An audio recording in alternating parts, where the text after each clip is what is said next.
Should we move forward to talk a little bit about, because I think obviously, right now in the media that we're seeing a lot of this really brutal graphic stuff, police,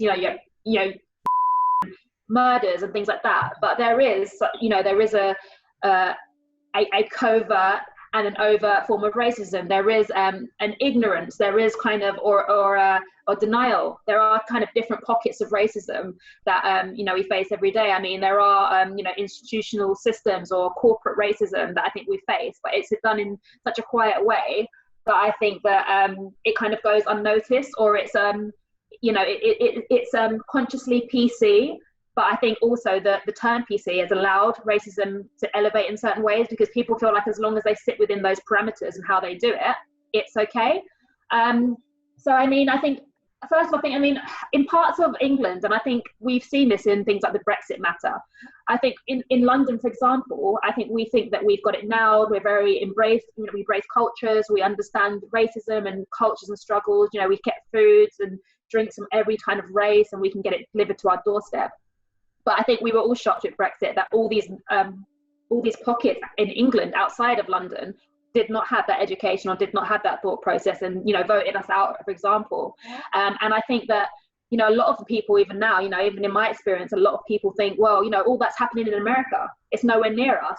But what it is I think that the British they do it in a more polite way or more of a covert way. I mean, does anyone agree with that, or do we think that in England we don't have a problem? Or So I think like in the States, there's obviously more of a history of outright racism where you can I don't want to use the word, but people just call each other the N-words. That's where the N-word originated from. So I think that overtness is kind of historical, but then obviously we've taken back the word in order for it to kind of be a more of a personified, like just more of a jovial thing, so it doesn't have the same extent. But the point lies that, like there is this history of overt racism, whereas in the UK, it's always, even like back in the day, like it's always been this kind of insidious kind of like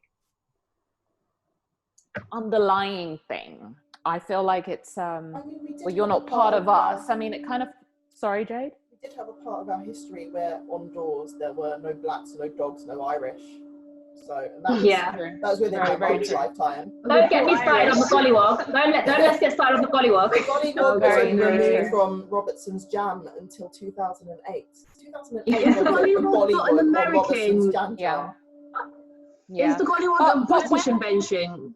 What name? Is the gollywog a British creation? I always thought it was American. I don't know, but even in Australia now, they still use it largely. The gollywog is in a lot of places. It's horrible. I mean, so in a way, every country then has had that terminology thing. But when I say outright racism, I mean, are people getting lynched on trees in the UK? I mean, that was kind of a thing up until the 30s in the States, right? So I'm just not trying to say that to kind of like give some context towards the just like nastiness of it here. That by no means means that like I'm not trying to say that it's not bad in the UK. Disgusting, like look at everything that we're saying now. But when you think black people were lynched on trees in in the States, it's just like less than 100 years ago. It just really, it's just horrible. So I just feel like the insidious nature that I talk about in the UK, I think like because classism and maybe something to do with the monarchy, like there's a history of that. So it's probably easier to kind of discriminate against the black person towards, okay, well, you're not going to be in my friendship group. I'm not going to employ you. I mean, that happens in the States, of course, but I feel like racism in the UK kind of plays itself more on a class level and like who people employ and that kind of thing. But that happens in the States as well. Yeah, I was just going to say that I think you're right, as in, it is true that, you see it's 50% of people who are hired who have white-sounding surnames or names, more so than black people. That's a fact. I mean, you can go and research it. You are likely to get best opportunities if you went to a certain university, which is attended predominantly by white people, because it is like privately paid for education or whatever it might be, or it's in areas where black people don't reside. So I think that, yeah, I mean, it would be ignorant of us not to address the fact that that is still very much a problem. I think, especially in a lot of white-owned businesses or white corporations, you know, the people who are management, for example, I think it's something like, it's a stupid, ridiculous percentage, under 10% of the people in management level jobs in England who are actually in corporate environments who are actually black.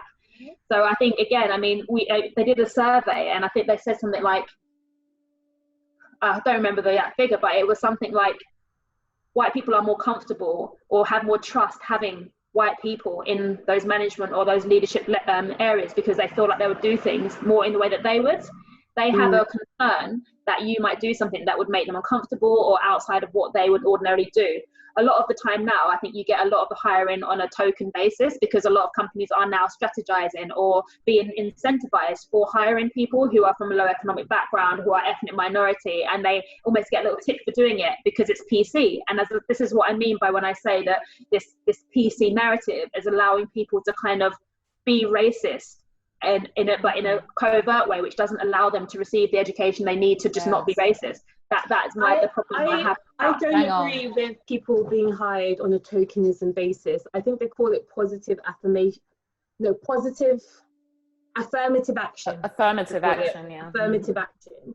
You know, and I don't believe, like, maybe it is tokenism, but I feel like saying it's tokenism detracts away from the hard work those black people have had to put in to get into a position where they're even able to be considered for that role, or to be, for sure, they have to work harder. Yeah. So I really feel that, you know, maybe some people are doing it for tokenism, but I choose to believe that actually our hard work is finally being recognized, and people are actually actively trying to open doors that previously they had slammed shut in our face. And it really irks me. Like, I dated someone who once told me that, you know, he missed out on a promotion due to affirmative action. The person that was hired was a black person. He was white. The person that was hired was a black person, and he felt that the only reason that man was hired was because of his skin color. And I asked him, did anybody tell you? And he said, well, no, people don't have to tell me. I just know that I'm better qualified. I'm like, based on what? What makes you better qualified for that role than the black man? I feel like saying it's tokenism, and him, in his mind, it was tokenism. They just chose a black person for that role because it ticks the box. But that detracts from how hard that black man had to work to be considered for that role. Yeah, I mean, I think it's hard to say because that's an incident. That's obviously quite a personal incident, so it's hard to say how that works across the masses, or how that works across the board. Yeah. But I think that you know, that there are situations. I mean, I've been in management level jobs for the last like 4 years of my career, since I was, you know, I've been in since I was maybe 25, 24, 26, and I've always been like one of the only managers, or the one, especially, definitely always one of the only black female managers under like 30. That's happened to me continuously, and I wouldn't say that I was. No, but then I will also say that I do think I'm palatable. I do think that I am not what you'd call an offensive black person. As in, I think that I think it would be very kind of like ignorant of me to imply that I don't think it's easier for someone to digest me than they would really like big built, dark skin, dark features, sort of not as well spoken black person into those environments, because those environments generally do operate in a certain guidelines in the way people carry themselves, the way that they address people. And of course, I've been in situations where I feel like, you know, you'll get a blonde girl making a punchy remark, and they're like, oh, she's confident, and then I'll say it and it's aggressive or defensive. Yes. You know, that's happened. Of course, that happens. But I think that, yeah, for sure. But I think that it'd be silly not to kind of address that to be a thing, because I 100% think it is. I think, yeah, of course, you know, you're good at your job and you get hired because you're qualified, and I think that, yeah, not everyone's a token, and lots of people do work really hard, but there are these sort of areas of politics that are in operation in the UK in particular, I would say, from my experience. Yeah, I agree. I mean, like, affirmative action is a funny one, because I just don't see any problem with ensuring that because like in the States, and I think it's similar in the UK, there's like black people are probably like 13 to 14% of the population. So why wouldn't 13 to 14% of the people in your company kind of represent that, you know, like affirmative action is there to try and fill those spots, right? I mean, some people would even go further and be like, no, it needs to be equal. 25% Asian, 25% Black, 25% white, 25% other, you know, and whatever, you know, but it's just, I just feel like companies need to reflect the community. And it's a tough one because, you know, at the end of the day, if more Black people are not trying to get interviewed at your company, if there aren't many Black engineers, then what do you do? Like, I guess the affirmative action is there to find and source those qualified people. But yeah, it's a tricky one because you don't want to lower your company standards just because you're trying to tokenize. Like that's where tokenism comes into it, because then you're lowering your standards. And unfortunately, I think maybe what is more important is probably to look at, okay, well, how many Black people are trying to be engineers? How many Black people are trying to be doctors? You know, and this I feel like it always comes back to education. Yeah. What are we encouraging and mentoring our youth to do? You know, are we just trying to encourage them to be basketballers and rappers? You know, it's like, what do they have to do to get to the point where they can be suitable or be considered for this sort of opportunities? I think that's definitely a thing. And I think that goes back to, again, that obviously if the pool of people who are going to good universities or good schools where the teachers are well paid and they've got like maybe like 20 in a class opposed to 40, and they have, you know, access to extracurricular activities and they have access to all these different programs or whatever, then you are going to be more likely to have got a good degree, to then have got a good experience, to then get hired into good company. And again, it could go back even further into what you said, Jade, like if you are going to those schools and you are having to cross town and you are hungry and you're not, you know, you're coming at it from a weaker standpoint anyway, then there's all these factors that probably build to make it more challenging than for someone else. What Sarah said about, like, obviously affirmative action is a good thing, but there are people that obviously oppose it. And the main argument that they make for opposing affirmative action is that people should be promoted based on merit, the best person for the job. But I feel like we need to acknowledge the fact that the gatekeepers, as you said earlier, Mel, the gatekeepers, the managers, the people that employ, the people that hire, the board of directors, you know, we're not there yet. We need affirmative action to open these doors, to allow us to be there and to allow our children to be there, allow our grandchildren to be there. There are just systematic things in place to stop us progressing in that manner. You know how much business is done on a golf course or in the country club or in the club? So many things that Black people generally don't have access to or culturally don't value. How many Black people play golf? How many Black people, you know, play tennis? These are or have a parent who owns a company. These are historically white privileged activities that then allow people within, you know, the white community to continue to grow and continue to elevate amongst themselves. Affirmative action is needed for there to be proper representation. It's like when Beyonce said that she went to Nike and she had a sit down with them about Ivy Park, and she sat in the room, 20 people talking about how they were going to make her brand better and how they were going to like bring her vision to life. And she said not a single person that was in that room looked like me, looked like my people, looked like my community. How could they understand? You know, so even if you don't deem that person to have the right qualifications or have the right background for the role, they bring their own unique experience to the role that only a Black person can bring. Only, like, see what Edward Enninful is doing at Vogue. You know, there are certain things that only a person of a minority ethnic background can bring to that role. And, you know, we need more recognition for people that are promoted in affirmative action. It's necessary, and we need to keep doing it because there are so many barriers to stop Black people from reaching these highly successful managerial positions. Yeah, agree. Any other thoughts on this? I definitely think, just touching on what you were saying about this whole idea of meritocracy, I think this underpins quite a lot in our society, and I just want to be here to say we need to do away with the myth of meritocracy. We just need to be done with it entirely. You know, there's inherited wealth, which nullifies the idea that there is such thing as meritocracy. Here in the UK, you know, on whole, about 7% of the UK is educated privately. of MPs, it's 29%. So how many of your mates are you sitting around with in the same club, getting you in jobs, getting you into your office, you know, working together as almost like a syndicate? They're working as a syndicate. Yeah, it's like, oh, you hire my son, or X person owns massive company. You know, X person, Y's person's son has just graduated and needs a job. Oh, he can come. He's not got any experience or whatever, but we trust that he's one of us. He's our type of person. We know we can trust that he will continue in the way that we see fit. Whereas actually, this other guy might be experienced or have the qualification. However, he's not one of us. I can give you an example. Can I just ask you, Jade? Go on.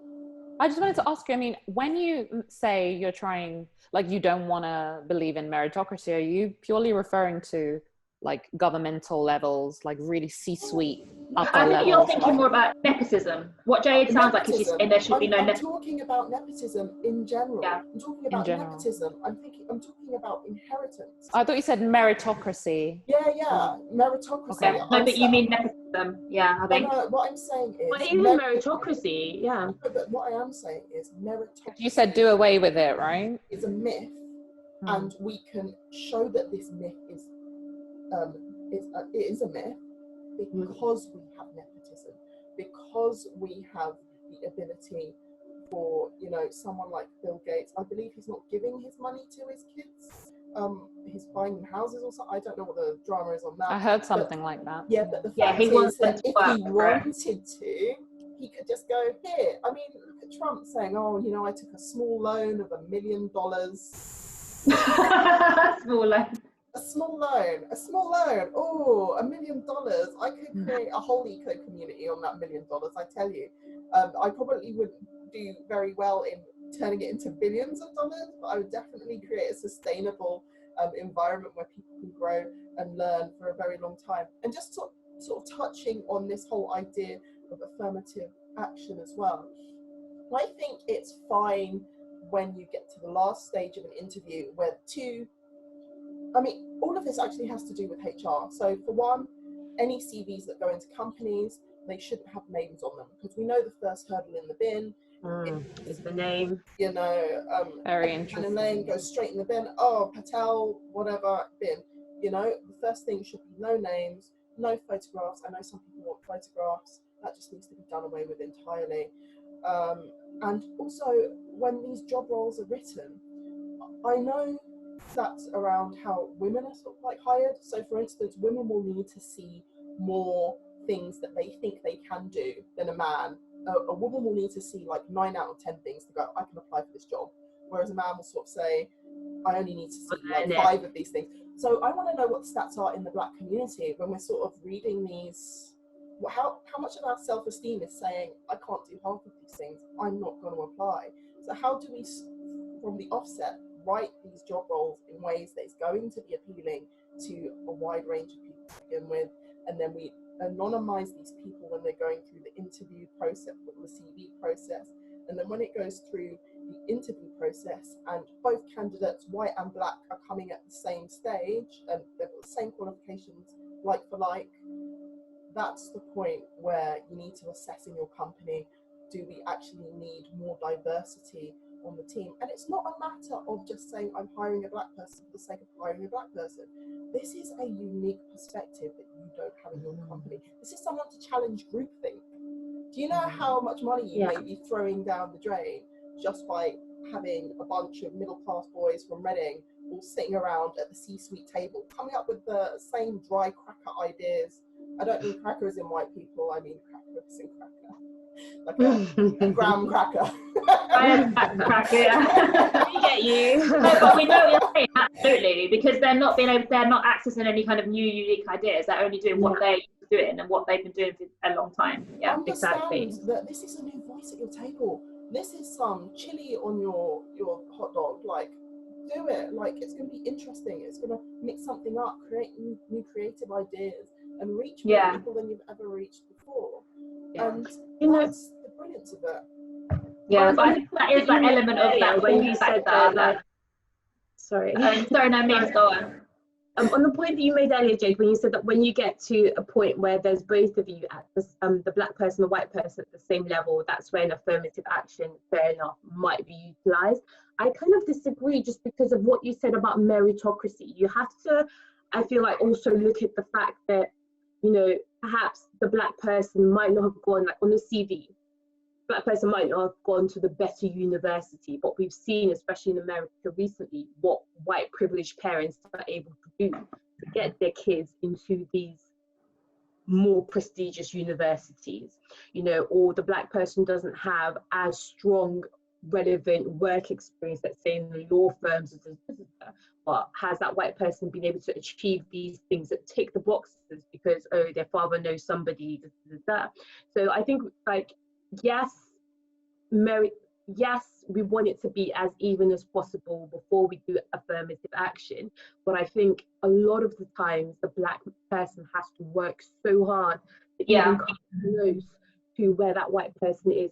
They're going up a lot of donkey work.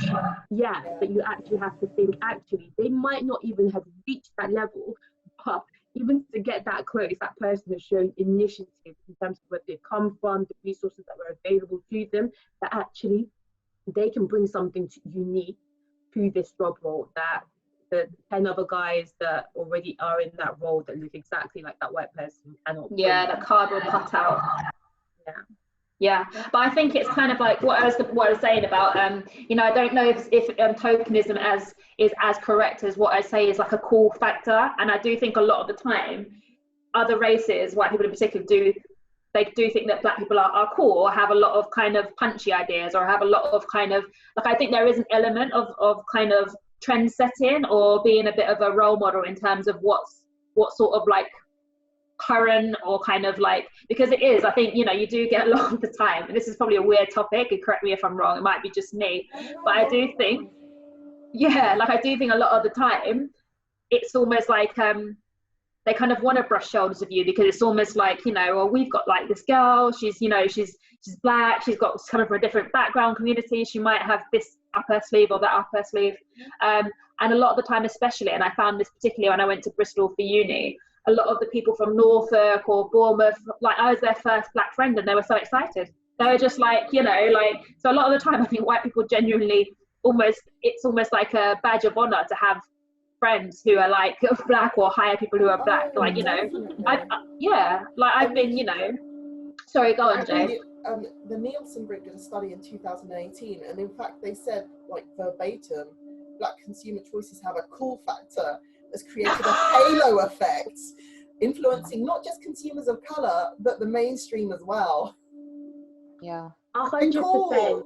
I'm not surprised at all. Influenced by black culture, but I do disagree that cool factor, that wanting to hire people, you know, comes in at senior management. I think all companies want to maybe have the token person, or, you know, only at a certain level, not too high. Yeah, exactly. They want us around, but they don't want us too high. Yeah. I think that's a problem. Do you think there's like a genuine, do you think there's a genuine cultural fit concern at all? And when I say that, what I mean, I'm not trying to by any means justify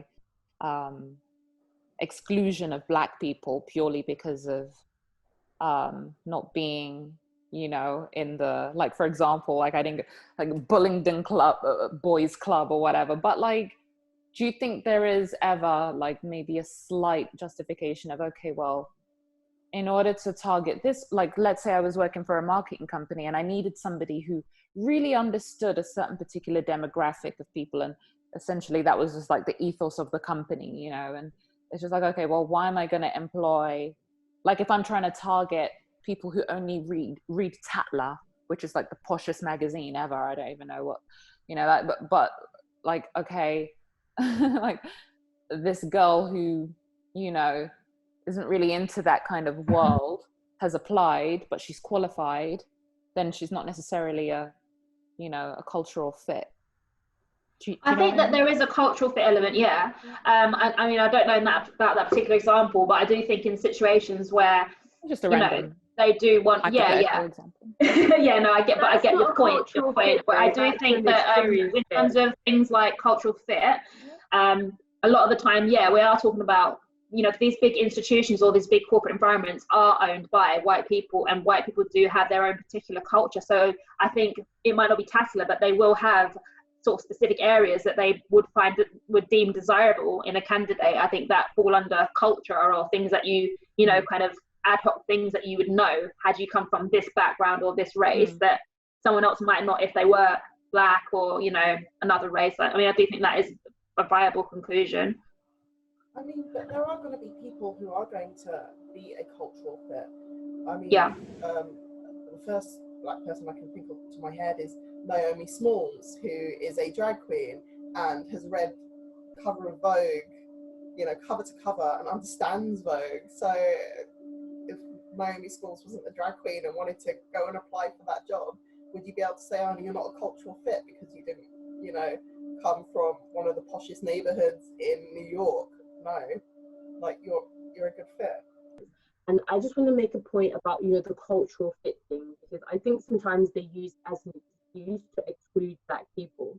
Like certain brands, especially in fashion, they make the excuse that, oh, well, Black people don't buy our products. You see, we are strong consumers. Like, we buy your product, but yet you choose not to represent us within your companies. You choose not to represent us within your advertising and your marketing. You choose not to represent us in terms of having products that, you know, cater to the demand that we have, you know. So I don't think it's fair to say there are no Black fishermen, you know, so that's why we're only going to hire white people, or there are no Black people that wear, you know, beanie hats, so we're only going to hire white people. I think sometimes that's used as an excuse to exclude people and not to actually be pro-diversity.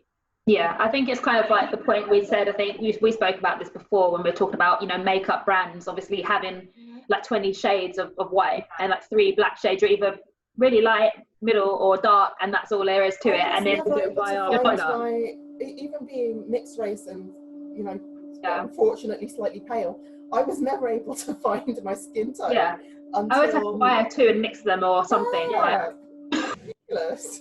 Yeah, and that was like products that you don't make for us. You know, if you don't make it for us, if you don't advertise it to us, if you don't recognize that we are strong as consumers, that we have money to spend. You know, the Black dollar or the Black pound is often disregarded. Yes, if they can get our money, great, but they do nothing to actually, you know, push their brand towards us or market their brands towards us. They don't want or understand us as an audience. Yeah.